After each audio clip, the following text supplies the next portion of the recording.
ओम नमः शिवाय। आप सभी का स्वागत है सिनेमा एस्ट्रो चैनल में।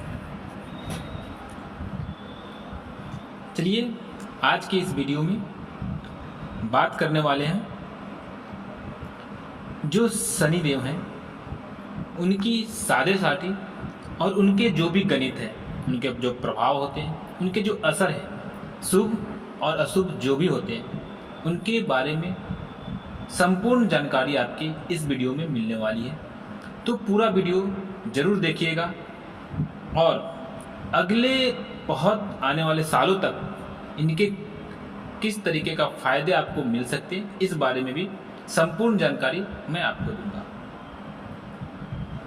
यहाँ पे शनिदेव की जो साढ़े है उसको लेकर बहुत सारे लोग बिल्कुल डरे रहते हैं, सहमे रहते हैं, लेकिन ये संपूर्ण सच नहीं है। और ये भी सच है कि जितनी भी राशियां हैं सबको साढ़े से गुजरना ही पड़ता है। किंतु शनि की खासियत है कि कई राशियों को एक साथ असर डालते हैं। चूंकि इनकी धीमी गति है, इसके कारण इनका जो भी असर होता है वर्षों तक रहता है और काफी धीरे धीरे मिलता है। इसलिए इनका जो समय काल है वो शुभ या अशुभ का वो काफी लंबे समय तक रहता है। तो चलिए इस परिप्रेक्ष्य में जानकारी को आगे बढ़ाता हूं। तो यहाँ पे जो भी शनि की साढ़े है वो कितने साल तक रहती है, कैसा असर डालती है।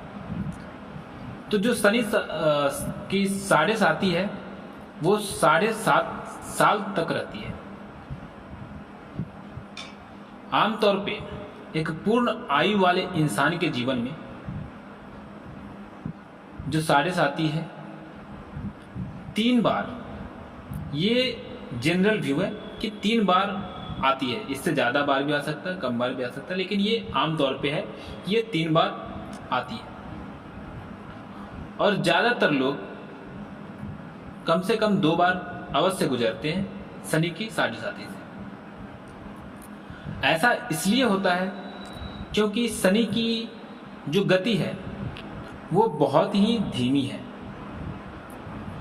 वो एक राशि से निकलकर दूसरी राशि तक जाने में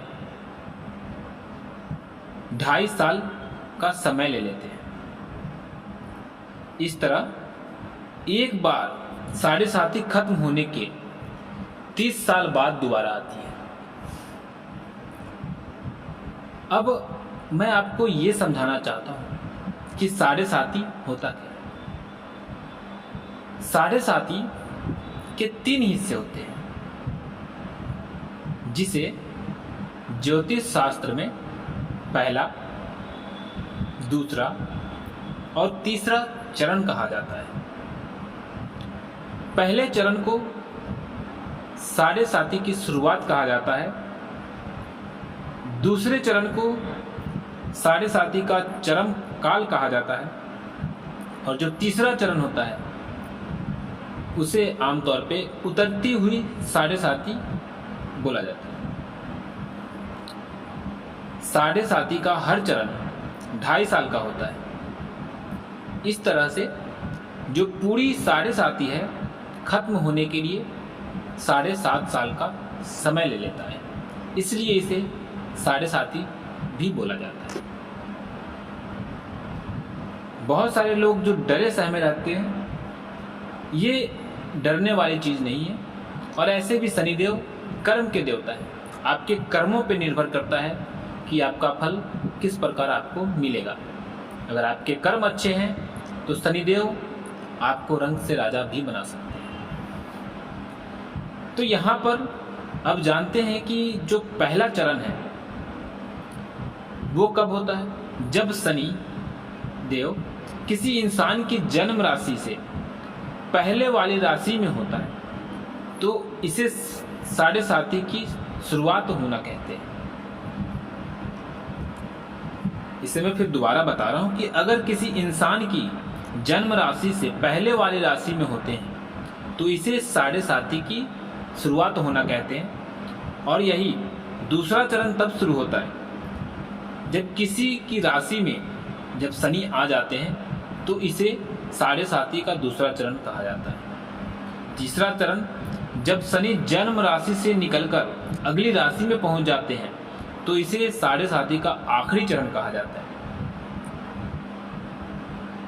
अभी आपको ये जानकारी मैं देना चाहता हूं कि साढ़े साती के पूरे 7 सालों में क्या क्या होता है। तो जो शुरुआती 2.5 साल है, जिसे हम पहला चरण कहते हैं, चढ़ती हुई साढ़े साती में इनके क्या इफेक्ट आते हैं और जनरली जो ज्योतिष शास्त्र है वो क्या कहता है। तो जैसे ही साढ़े साती शुरुआत होती है, अचानक खर्चे बढ़ने लगते हैं। जो कार्य आपका बिना किसी विघ्न के चल रहे हैं, वहाँ पे अचानक कहीं से आपको रुकावटें मिल सकती है, कोई विघ्न आ सकता है। नौकरी और बिजनेस में अगर कोई कर्मचारी है तो उससे विवाद होने के योग बनने लगते, तो उससे विवाद हो सकता है।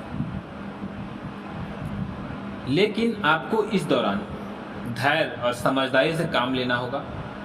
अगर आप संयम रखते हैं, आत्मविश्वास अपने साथ रखते, तो इन परेशानियों से बचा जा सकता है। शुरुआत के 2.5 सालों में आपको पैरों से संबंधित समस्याएं हो सकती है, आपको चोट लग सकती है। इसलिए जब साढ़े साती शुरू होती है तो लोगों को दान करने के लिए कहा जाता है। जैसे व्हील चेयर हो, कोई स्टिक हो, या फिर कोई वॉक करने वाली वस्तु है, उसको आप दान कीजिए, किसी ज़रूरतमंद को दीजिए, जिससे कि वो इसका इलाज संपूर्ण और अच्छे ढंग से करा ले, तो साढ़े साती के बुरे असर से बच सकते हैं। जो अगला चरण है वो है जो चलती हुई साढ़े साती, जो चरम पे रहती है, यानी दूसरा चरण, जो बीच के 2.5 साल होते हैं, उसके परिप्रेक्ष्य में इस दौरान सेहत से जुड़ी परेशानियां बढ़ जाती हैं। साढ़े साती के दूसरे चरण में आपको हमेशा कुछ चटपटा ऐसी चीज़ों के खाने के में रुचि बढ़ती हुई नजर आएगी, जिससे वजन भी बढ़ सकता है, आपके आलस्य में भी बढ़ोतरी हो सकती है। साथ ही आप खुद को सुधारने और अपनी गलतियों का फल भोगने का समय होता है। अगर आपने कुछ बुरे कर्म किए हैं तो उसका फल इस समय में आपको मिलने वाला होता है। पहले कभी अगर आप किसी षड्यंत्र, धोखा या फिर आप किसी को नुकसान पहुंचाने की कोशिश भी किए हैं, तो ये समय काल है जहां पे आपको इसके फल भोगने का योग बनता हुआ नजर आता है। इसके सिर्फ बुरे परिणाम नहीं है, यहाँ पे आपको वो भी फल मिलेगा जब आपने किसी लोगों की मदद की है, निस्वार्थ भाव से किसी की सेवा की है, प्रेम किया है, तो आपको उसका भी अच्छा फल मिलेगा। शनि किसी तरह की परेशानी नहीं देते, बल्कि मदद करते हैं। वो आपके कर्म के देवता हैं। आप अगर कर्म अच्छे किए हैं तो आपको उसका फल अवश्य मिलेगा। अब मैं बात करना चाहता हूं जो आखिरी के 2.5 साल होते हैं, यानी तीसरा चरण जब उतरती हुई साढ़े साती होती है तब की। तो इस दौरान अगर देखें तो आर्थिक नजरिए से जो कामों की समीक्षा होती है वो यहाँ पे आपको फल मिलता है। अगर आपने पैसा किस तरीके से कमाया है, अगर आप पैसा गलत तरीके से कमाए हैं तो उसका धन का हानि होना तय मानिए। और अगर आपने ईमानदारी से कमाया है तो आपको अलग अलग अवसर मिलेंगे कामयाबी की, आपकी तरक्की होगी, आपके आय के स्रोत बढ़ते हुए नजर आएंगे। आपका नया कारखाना शुरू हो सकता है अगर आप व्यापार करते हैं। आप नया व्यापार शुरू कर सकते हैं जिसका फायदा आपको महीने 2 महीने नहीं, अगले आने वाले 27 सालों तक मिल सकता है। इसी तरह जो शनिदेव हैं वो इस साढ़े साथी के दौरान धीरे धीरे आपको आपके कर्मों का फल देते हैं। इसलिए ज्योतिष शास्त्र में एक कहा गया है, अगर आप बुरे असर से बचना चाहते हैं शनिदेव का, तो आपको अपने मेहनत पे विश्वास करना होगा, आपको मेहनत करना ही होगा, आपको पसीना बहाना ही होगा, और ये भी किसी को बिना परेशान किए हुए, किसी की बद्दुआ नहीं लें। अगर आप किसी से काम भी करा रहे हैं तो उसके श्रम का संपूर्ण भुगतान करें। तो ये दोस्तों शनिदेव कोई बुरा असर नहीं डालते, डरने की ज़रूरत नहीं होती। हाँ, आप अपने कर्म अच्छे रखिए तो आपको हमेशा वो अच्छा फल देंगे, आपके ऊपर उनकी कृपा दृष्टि हमेशा बनी रहेगी। और ऐसे ही आप जानकारी चाहते हैं तो इस चैनल को सब्सक्राइब जरूर करें और बेल आइकन जरूर दबाएं ताकि आप कोई भी वीडियो मिस नहीं कर पाएँ। ओम नमः शिवाय। धन्यवाद।